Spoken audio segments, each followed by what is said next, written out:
Hey there friends, and welcome back to another video. I have one thing to ask before we get started, and that is for you to please, before going to the comments and saying something or disliking the video, that you simply listen to what I have to say before, and if you don't agree with me, that's fine. No, Suicide Squad did not ruin Arkham Knight or the Arkhamverse in general. It did not disrespect Batman, or try to make Harley a hero, or anything else people have been saying. And that's what I'm going to be talking about today. There are some big issues with the game in my opinion. Half of the time though, that's not what people are actually complaining about. In fact, later in the video, we're going to be talking a little bit about the actual issues. So people for some reason seem to think that Batman being alive and part of the League in this game ruins Arkham Knight's ending because he died. No, I am not joking. Some people actually think this.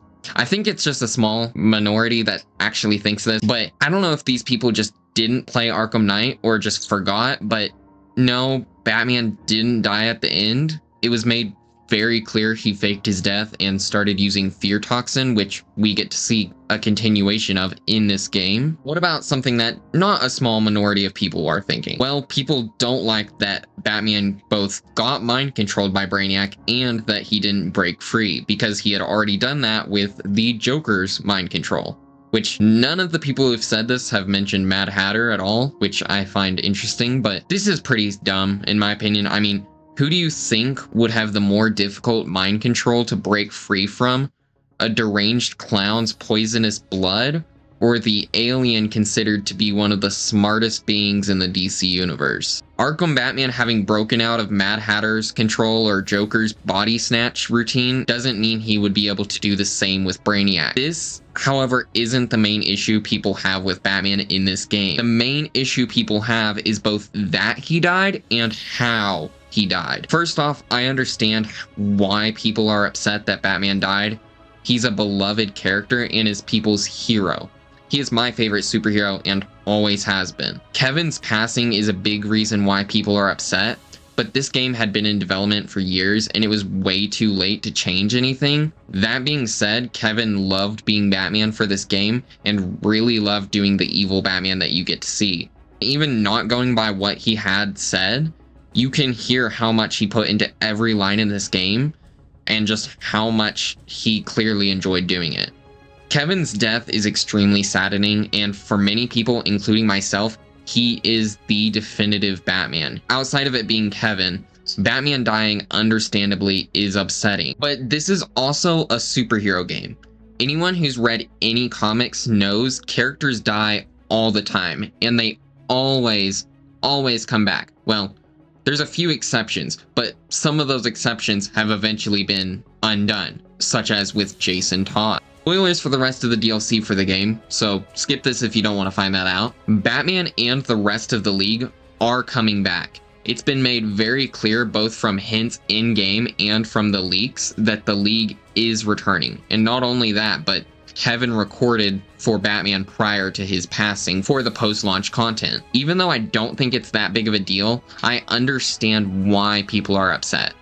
But they are coming back, so even then, it's not like it's a permanent thing. But then there is how he died, which first to talk about, we need to really talk about people's issue with what this game really is, a Suicide Squad game. I understand that people were not asking for a Suicide Squad game. They wanted a Justice League game, another Batman one, a Superman game. But I think something, not just with games, but with everything people forget, is that just because you wanted something else doesn't make something bad when it happens instead. Something that happens a lot with movies is people build up how they think things are going to go or what they think is going to come next. And then when that doesn't happen, they're extremely disappointed. But just look at it this way. It's always just been a matter of time for us getting a Superman game or a Justice League game. But a game that's much less likely is a Suicide Squad game. And this is probably the only one we were or are ever going to get. People take severe issue with the fact that the squad can fight and kill the League, But that's essentially the whole point of the game, that they don't stand a chance, and against all odds, they find weaknesses and use the fact that Brainiac and the League don't see them as a threat against them. If you've played the game, you'd know most of the game consists of the League wiping the floor with the squad, making fun of how weak they are even. People forget that even though all of these characters have fought the biggest and most powerful villains, they will still fail with weaker villains occasionally when a story calls for it.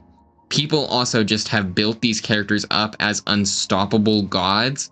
I mean, people genuinely believe Batman with prep time would win a fight against Godzilla, which, okay, maybe if he had a very long time and he found some sort of weakness, but people forget that these characters also have had built-in weaknesses forever. Superman is weak to kryptonite, magic. His powers can be weakened or removed with red sunlight.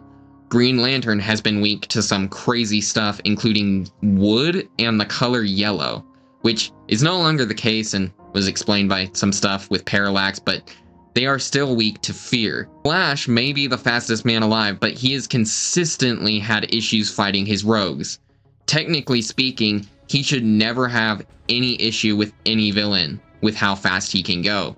But Flash's speed is incredibly inconsistent across everything, which there's a few reasons for we aren't going to get into today, but for the most part, non-canon speaking, it's for the plot. And this goes for most of these characters. They can, if the plot requires, fight and win against all of their villains at once.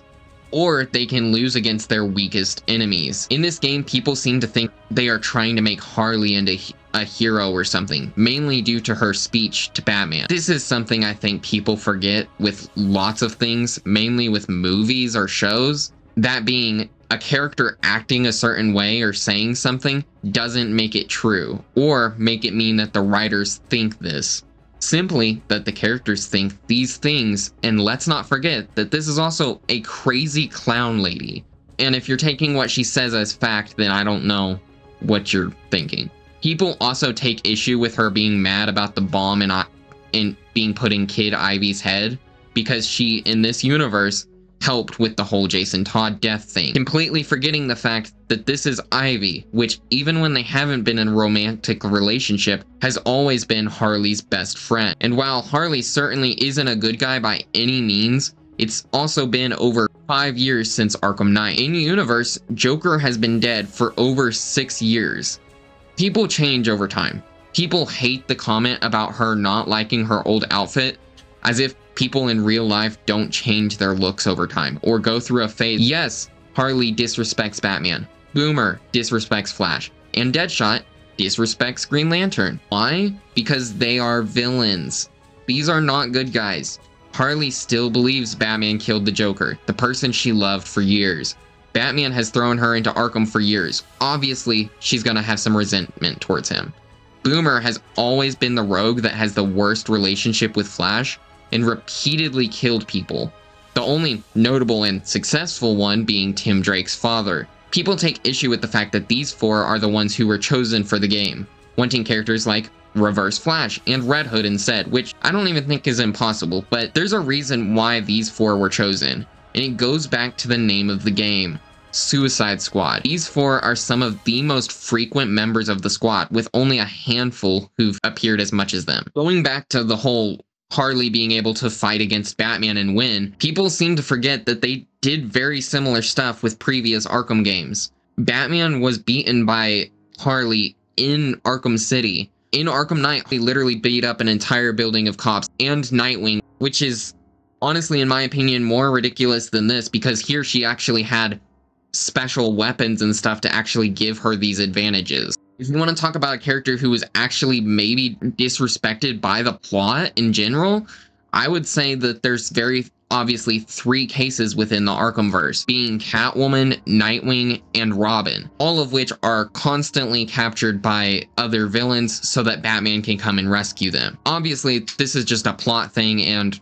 also a gameplay thing, but it's also kind of embarrassing to have these characters like Penguin capture Nightwing multiple times in the same game.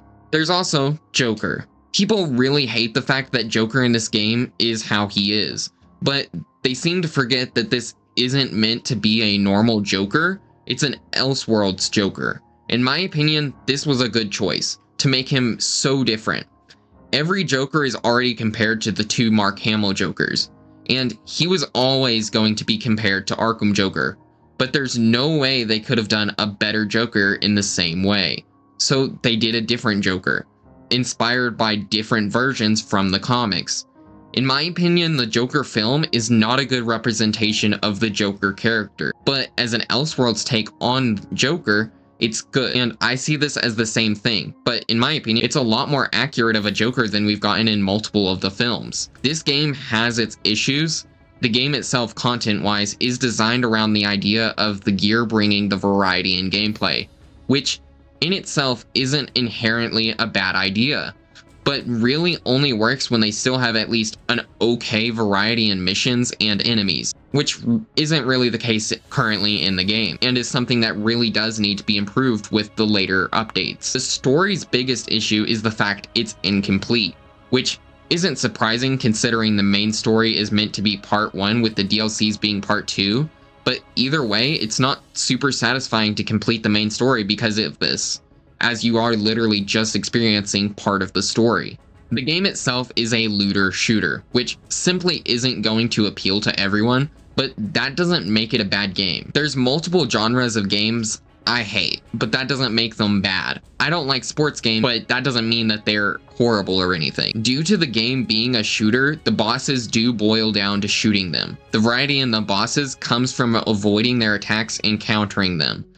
The Brainiac Flash boss, in my opinion, isn't very good. It's a rehash of the Flash fight, which just isn't as enjoyable when you already have a Flash fight that's almost the exact same. Episode 1 of Season 1 introduced a Green Lantern Brainiac fight, which is much better in my opinion, but it still reuses a good amount of stuff from the Green Lantern fight. But it at least introduces enough new mechanics to keep it interesting and enjoyable. The Batman boss is not great as well, and is a spectacle over gameplay fight, which is a big letdown in my opinion, and could have been a lot better if they just had done a normal Batman boss fight where you have to hide from him in the darkness and try and find him above. The gear management is annoying and frustrating at times. Having to frequently delete unwanted items and not having enough room to keep everything you want is a big issue that the game needs to fix, especially when they're constantly adding so many more items, and this issue will only continue to get worse as more characters are added. Battle Pass's progression is way too long if you don't focus on a specific method for completing it. Unlocking Joker isn't an issue, and people way too much threw a fit about this. You can easily be done in a couple of hours, with some having done it in under 30 minutes. If it actually takes you as long as some people have been saying, I feel like that might just be a skill issue. I'm not gonna lie. Overall, the biggest issues are a lack of variety in content and lack of content that isn't just trying out different builds after you complete the story. Even with these issues, though, the game still, in my opinion, is a 6 or 7 out of 10. I like looter shooters, so that's why I'm saying a 7 out of 10. But even if I didn't like looters, I would say that this is an easy 6 out of 10, and it is by no means bad. Even unrelated to games, people have gotten to the point where if something isn't the best thing ever created, they think it's automatically bad. Things can't simply be okay, or fine, or even mediocre anymore. They're either amazing, or people act like they single-handedly ruined their lives.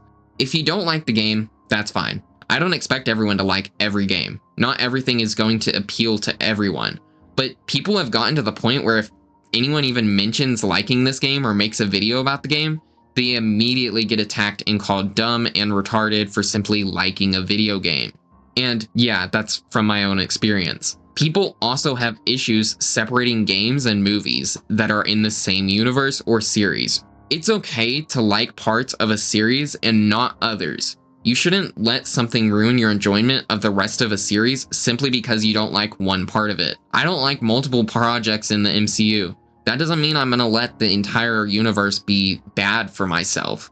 I just simply move on. I know this game isn't perfect. I don't think it's amazing, but it also doesn't deserve to be treated how it has been by people. Anyways, this is the last time I'm going to be talking about people's issues with this game. I'm tired of arguing with people. People just enjoy hating things. This has been a thing for a long time, and it's just gotten progressively worse over time. So I'm just gonna ignore it for now on. But I wanted to make one last video talking about it. Maybe I'll do one more once all of the DLC is out or something. But honestly, I already can see that this game's gonna be one of those games that in 5 years, people are gonna go, hey, you know, that game was actually pretty cool. But that's the thing with a lot of things. People are very quick to judge stuff. People for years hated on the Star Wars prequel films or Star Wars The Clone Wars. Only later did people look back at them and realize, you know, these are actually pretty good. It's probably too late already for this game. People are not going to change their minds. People don't like changing their minds and saying that they're wrong about stuff. I'm not going to say that you are wrong if you don't like this game. I'm just saying that if you hate the game for the specific reasons I've stated in this video, I don't necessarily think that that's valid. But either way, it's just an opinion and you can have whatever opinion you want. Anyways, thanks for watching the video. See you next time. Later. Goodbye, I guess. And like and subscribe, etc. Bye.